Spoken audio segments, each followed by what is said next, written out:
Susie, well, thank you very much for doing this and welcome to the programme. I gather you started writing this in lockdown, or did lockdown have an influence on the way you put it together? Was it because you were feeling emotional, lacking in the ability to express your emotions? What was it? Yes, all of the above, definitely. I think I remember looking in the Oxford English Dictionary, which I have in front of me all the time on my screen, and just finding the expression lonesome fret. And lonesome fret is centuries old, and it means feeling really restless and uneasy from being on your own for too long. And I just thought, exactly, because obviously we were so out of touch, weren't we? Physically, we weren't allowed to hug, and we were out of communication with a lot of people. And so that's when it really gathered pace. I mean, I have been writing down different words for emotions from the corners of the dictionary for years and years and years, but it did start to come together during lockdown. Now, some people say the British are not an emotional people. So you may or may not dispute that. Does that mean that our language suits our supposed lack of emotional coherence, or what comes first, our supposed lack of emotion or the language that doesn't allow us to express emotion? Oh yeah, that's the very big question. That's a sort of a fundamental question of language is, do we feel something because we have a word for it, or do we actually create the word to reflect our emotion? And I'm not sure anybody has come up with a definitive answer for it. But I would disagree that we don't do emotion. I mean, we do melancholy and yearning really well. So the dictionary is full of words for melancholy. And melancholy itself is, it's kind of been viewed in different ways amongst sort of artists. In the 19th century, it was kind of the spur to creativity, so you needed to be melancholy, and the great pose for a gentleman was to kind of be dressed in black and looking sort of pensive and sorrowful. And then, of course, the blues comes from the idea of blue devils that would kind of beset alcoholics and eventually most of us with sort of horrible feelings of sadness. So the dictionary pages are absolutely full of words for that. We don't do joy so well, I have to say. We do tend to rely on other languages to express joy. We have a few. We have words like letterbund, which is a bit like pulchritudinous, and it sounds horrible, but it actually means full of joy. So I have tried to rescue some of the lost positives from the dictionary. I've been on a bit of a mission to do that, because we are clearly quite a pessimistic lot, and the negatives are the ones that tend to survive. Sorry, I thought Vic was going to... I do apologise, Susie. She was looking at me as though she was about to speak. We've lost our emotional connection. I was just wondering where you find all of your words. Yes, good question. Well, I've been reading the dictionary for years and years and years. I mean, it's my job on Countdown, obviously, but I have shelf after shelf of dialect dictionaries, glossaries from centuries past. But essentially, the Oxford English Dictionary that I mentioned is my best friend, really, because it is a historical dictionary that it charts words from, Old English on, but it also charts the history and adventure of a word as it's gone through its life up to the present day.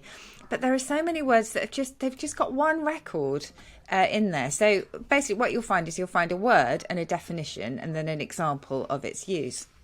And I mentioned these lost positives. I mean, there are some beautiful ones like apricity is the one I always try and spread. And apricity is the warmth of the sun on a winter's day and how that feels on your back. But it's only been mentioned once in the dictionary. Likewise, rispair, which is recovery from despair. Just one record. But they're in and they will never go out from that dictionary. So that's where I come across them. And honestly, it is a really good read. Definitely my Desert Island book for sure. Now, is there a word for a period of chaos on a governmental horizon that can leave a person feeling democratically a little bit pooped? Yes, I would say, I'm not sure how specific. I mean, obviously, this language is infinitely versatile, so I think this would fit perfectly. You can be dumbfungled and depooperit. And one that I tweeted today, actually, is my word of the day, is overmused, which is just weary from too much thinking. It's kind of think ache. Oh, I love all of those. Think ache. Yes, that's brilliant. Your word of the day on Twitter is wildly popular, isn't it? How... It does suggest that there is a real appetite. There is a thirst out there for more words to use, because I guess the average Joanna, myself, we tend to stick to our favourite adjectives and our favourite bits and vocabulary. It just shows how absolutely mind-bogglingly inarticulate I'm being. No, today. I see. Let me try and ask you a proper question, Susie. Hang on, Okay. I'll get there in the end. The fact that your word of the day is so popular would suggest that there are many people like me who are desperate actually to expand our vocabularies. I can get really quite stuck in just going to the same old favourites all the time, and I ought to be a bit more imaginative. Oh, I am exactly the same. But there's always that sort of tricky, sticky question, which is if you use a word that no one's heard of, you're just going to look either incredibly pretentious or you're not going to be understood. So at what point can you use them, and at what point can they become currency? But that is in a way the beauty of the word of the day, because I think it's part of the satisfaction of that is people knowing that there is a word for it, that actually we think English is full of gaps, but there is a word to plug that gap. If it gets picked up, great. If not, at least we're having fun with words. And as you say, I think it's popular because people are reminded of how passionate they are about words, essentially. I don't know about you both. I was quite worried about going on Twitter because I was just expecting avalanches of hate and etc. And I don't get avalanches, but sometimes I get stuff like everybody. But for the most part, you say like everybody. it's great. Why would you attract any sort of hate on Twitter? You'd be surprised. Just because you're female, or what? Probably. And also, clearly, what tends to get picked up with word of the day is that people think I'm commenting on some sort of situation, and quite often I am. Quite often these words are just entirely self-referential. I mean, I remember putting a Scots word or expression, hingham tringham, in there, which means barely hanging together, which is completely how I was feeling that morning. But then my timeline was full of pictures of Boris, plus a bit of hate for clearly pointing the finger, which actually I wasn't doing on that occasion. So no, honestly, I don't get too much hate. I mean, I'm quite lucky from that respect. But I think what I've been really gratified by is just the fact that people do love words. And I think most of my followers are clearly word lovers rather than haters. Yeah. It's the expressions as well. I mean, I came across one, this going to Barbados. Oh, yes. For a description of, well, you explain, because I am now going to use this because it's definitely me. Oh, it's brilliant. There are just so many words for either being drunk or drinking. And Benjamin Franklin published what he called the Drinker's Dictionary, which is full of weird euphemisms for drinking or being drunk. One of them is been too free with Sir Richard, which is one of my favourites.